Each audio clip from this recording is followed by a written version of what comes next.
chiaramente ci presenta per elevare un po' la cosa, ma proprio siamo proprio a livelli...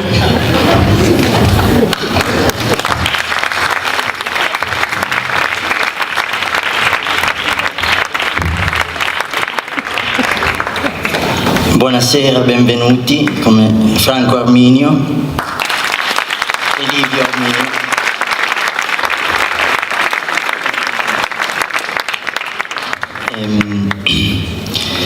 Franco è, come vi ha già detto, di Bisaccia, quindi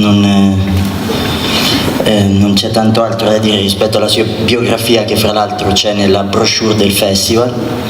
È poeta e anche autore di testi in prosa. Secondo me la poesia di Franco è molto interessante perché è una poesia semplice, è una poesia chiara e aperta, che tuttavia mantiene uno spazio di ombra, uno spazio di inquietudine che non la fa mai chiudere, che la lascia sempre aperta. Invece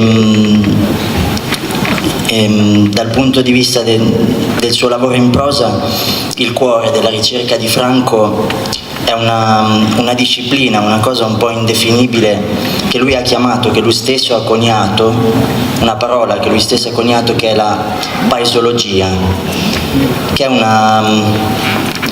lui dice, non è una scienza umana, è una scienza arresa. Dice nel suo libro, la scrittura che viene dopo aver immerso il corpo dentro la luce di un luogo. Franco è molto attento, è molto interessato a stare nei luoghi, a osservarli, a viverli e poi a restituirli anche a se stesso tramite la scrittura. Quindi credo che comunque stasera vi offrirà un po' di tutto questo e anche altro.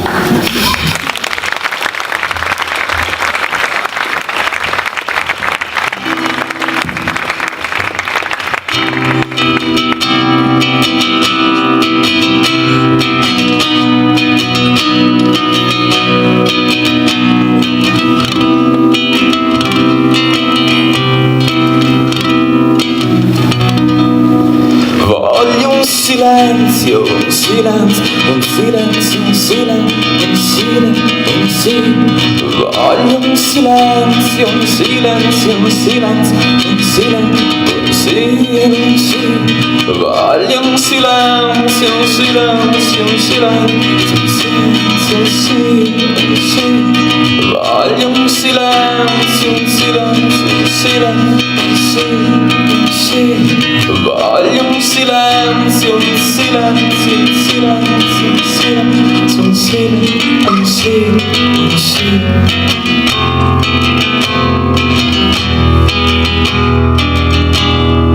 Voglio un silenzio, un silenzio, un silenzio, un silenzio, un silenzio, un silenzio. Voglio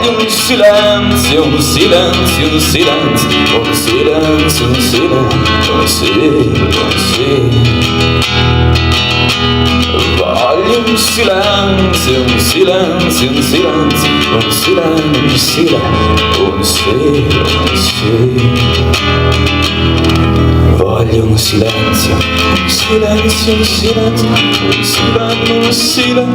un silenzio, un silenzio. Voglio un silenzio, un silenzio, un silenzio, un silenzio, un silenzio, un silenzio. Voglio un silenzio, un silenzio, un silenzio, un silenzio, un silenzio. Voglio un silenzio.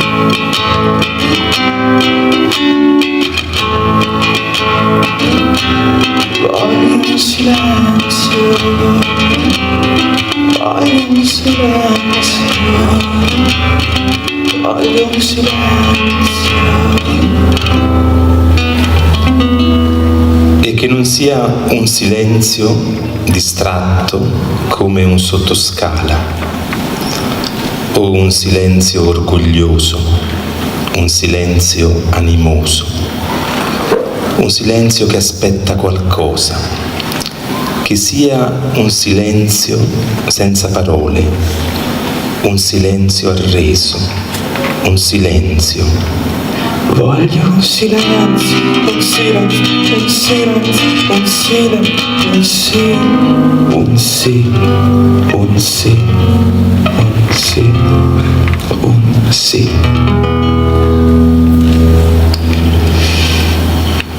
Avevamo pensato di cominciare la serata con questa poesia sul silenzio e con una breve nota di istruzioni per l'uso, appunto, raccomandandovi il silenzio, ma non ce n'è bisogno perché siete molto silenziosi, grazie. E grazie ovviamente a Mariangela per l'invito e grazie a voi per la bella presenza.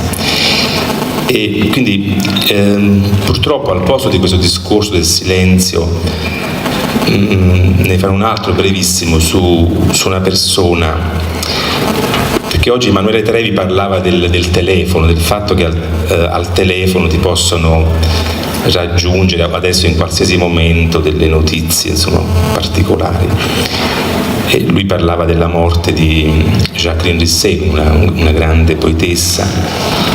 E io mi permetto di segnalarvi la scomparsa di una persona che non conoscete. Io non ho visto in questi giorni il telegiornale, ma credo ne abbiano parlato le televisioni. Era un ragazzo totalmente ignoto, ma secondo me era un eroe della sua terra, ma direi dell'Italia che sta nascendo. Questo ragazzo aveva 25, 28, 30, aveva proprio l'aria di un ragazzo. Aveva lasciato gli studi perché aveva una passione sfrenata per la terra, per le vacche, per la masseria in cui lavorava col padre. Si chiamava Antonio Facenna. Io l'avevo conosciuto con Livio in primavera, avevamo fatto una bellissima giornata nella sua bellissima masseria di Carpino. E questo ragazzo l'altra notte, il silenzio, appunto. Viviamo in una sorta di dittatura del brusio, e quello che mi colpisce in giro, ma per fortuna non qui a Seneghe, spesso la musica, la poesia sono semplicemente una sorta di musica di fondo, ma insomma la musica vera è quella della chiacchiera. E bisogna fare qualcosa per ridare un po' di silenzio alle parole. Mi colpisce il fatto che solo in chiesa nessuno si permette di parlare, invece in giro, appunto, quando uno canta, suona, legge le poesie, gli altri tranquillamente pensano di poter parlare. Infatti pensavo di dire: scambiatevi un segno di pace, per darvi l'idea che... tornando a questo ragazzo, si chiamava Antonio Facenna. Perché è così importante questo ragazzo e perché è così tragica la sua morte? Perché è venuto a piovere sul Gargano, a Carpino. Loro stavano con la famiglia, abita a Vico del Gargano, un paese vicino, e questo ragazzo alle 2 di notte ha detto col padre: fammi andare in masseria a vedere che succede. Insomma, era preoccupato per le vacche.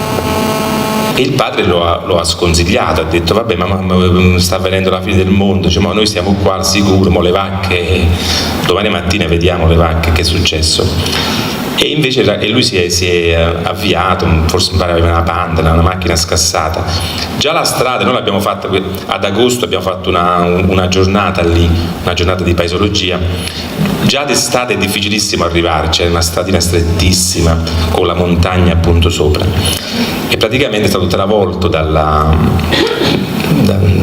fango, dai detriti, e l'hanno trovato a fianco alla macchina poche ore fa. Un ragazzo che fa il formaggio, che lascia la scuola, che faceva dei caciocavalli dal latte delle mucche podoliche, straordinario, è un eroe. Io ho sempre detto che nelle scuole italiane, oltre alla faccia del Presidente della Repubblica, bisognerebbe mettere la faccia di un pastore, di uno che sa fare il formaggio. E io non ho mai parlato in Sardegna, è la prima volta che parlo in Sardegna, e quindi sembrerebbe una cosa per captare la vostra benevolenza, ma lo dico veramente in tutta Italia, questo fatto che per me chi fa il formaggio e un ragazzo che faceva il formaggio è veramente un eroe. Spero nei prossimi giorni di trovare spazio da qualche parte per ricordarlo meglio, e comunque dedico la serata a lui.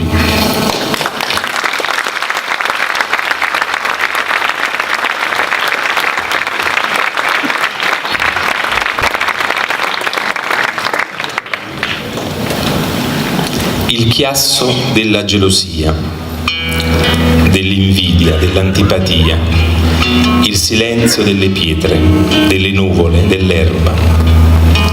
Concedetevi una vacanza intorno a un filo d'erba, dove non c'è il troppo di ogni cosa, dove il poco ancora ti festeggia, con il pane e la luce, con la muta lussuria di una rosa.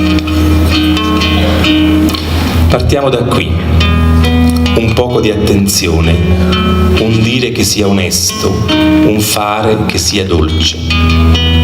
Siamo arrivati ai giorni semplici. Ora ogni giorno è una fortuna. Andiamo dentro le ore senza saltarne una. Considera ogni cosa senza inquietarla. Considera allo stesso modo le persone. Parla pure con foga, ma sappi che poche volte è necessario.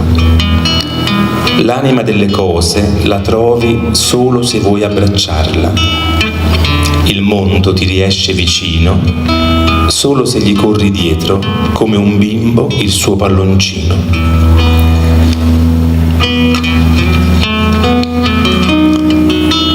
E questa proprio posso dedicarla tranquillamente a lui.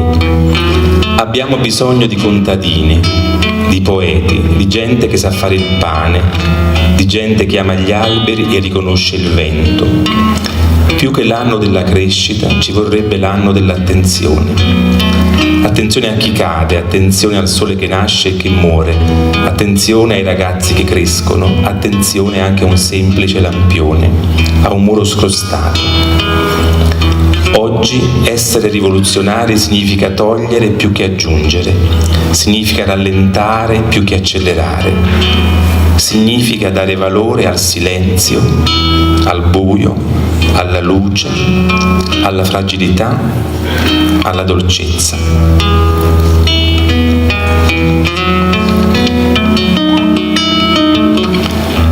La meraviglia del mondo è negli alberi, nelle nuvole, nella terra su cui poggiamo i piedi. Abbiate cura di andare in giro. Non rimanete fermi come uno straccio sotto il ferro da stiro.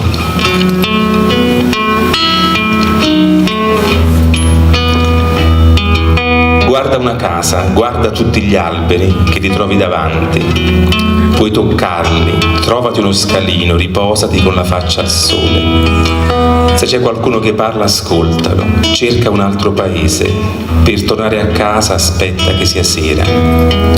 Usa il buio come un fiocco per chiudere la giornata e fanne un dono a chi ti vuole bene.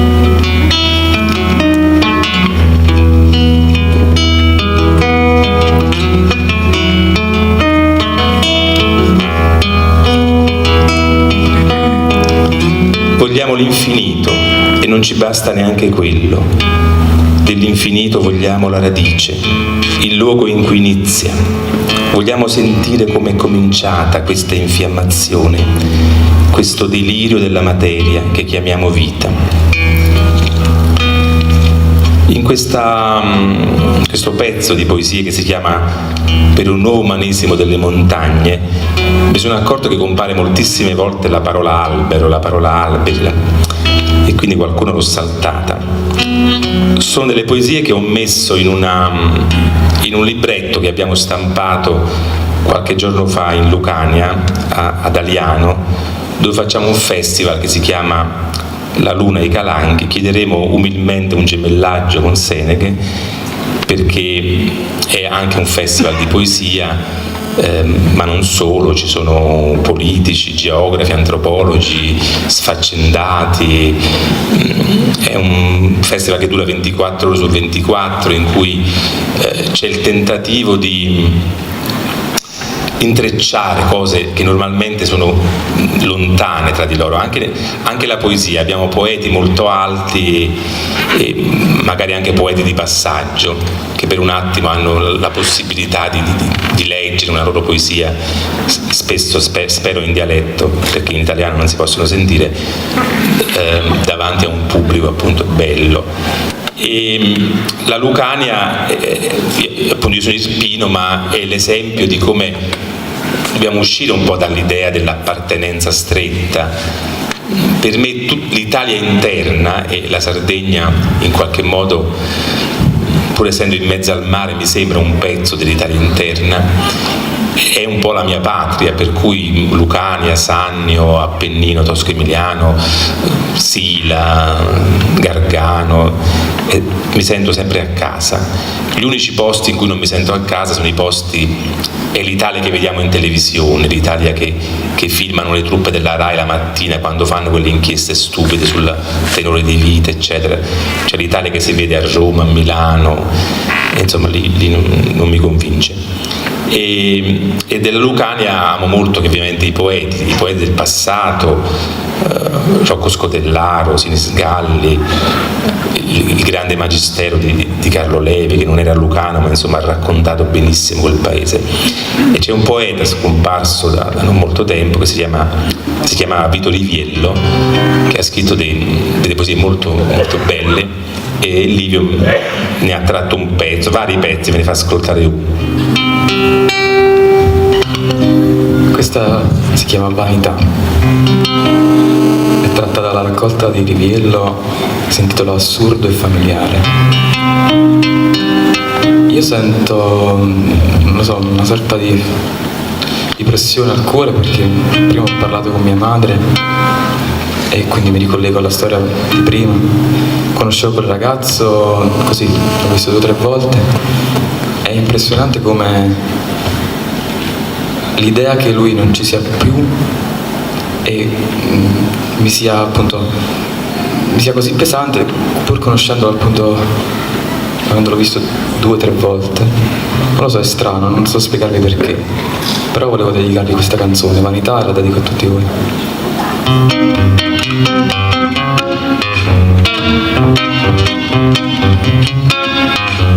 Tiri turbando l'Italia dentro l'Olanda, sempre quella, un quadro di verme, apri le lenzuola che cadono sul mobile letto, stanza spoglia la Magritte con le foto del mare. Una volta era un cappello a destare un viaggio a chiedere al Ghisa, ma quanto cade la torre di Pisa, pure il dubbio innocente lo zucchero per quel caffè di Sobriamaio Lica di Sobriamaio Lica. Ora è come se tu non attraversassi il vano del tutto, il vano è tutto, ma fossi attraversata dal vano. Il tutto è vano, ma fossi attraversata dal vano. Il tutto è vano, ma fossi attraversata dal vano. Il tutto è vano, ma fossi attraversata dal vano. Il tutto è vano.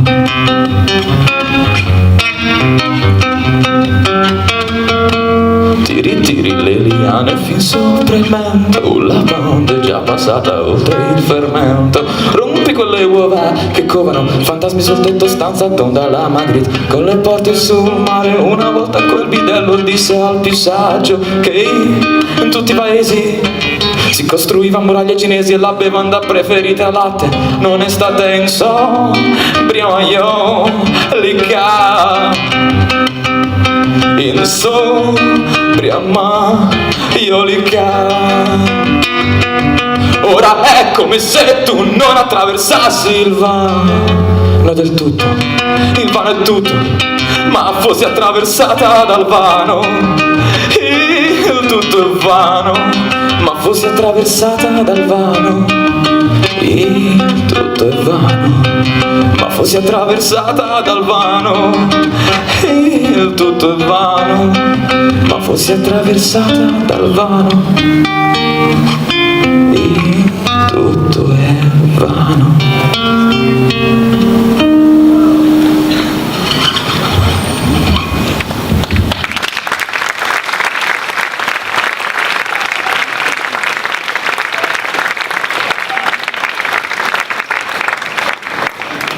Uno dei problemi che ho con la poesia è il fatto che non riesco mai a raccogliere i miei versi in un libro. Ho scritto vari libri diversi negli anni 80-90, ho scritto alcune piccole plaquette, un libro sui luoghi, ma un libro che raccoglie tutte le mie poesie non riesco a farlo, perché scrivo praticamente versi tutti i giorni e non riesco a... Adesso pensavo di avercela fatta 10 giorni fa, invece non... Però ho avuto un'idea e quindi ve la voglio dire, che così magari se vi siete interessati potete partecipare. Ho lanciato in rete l'idea di un baratto.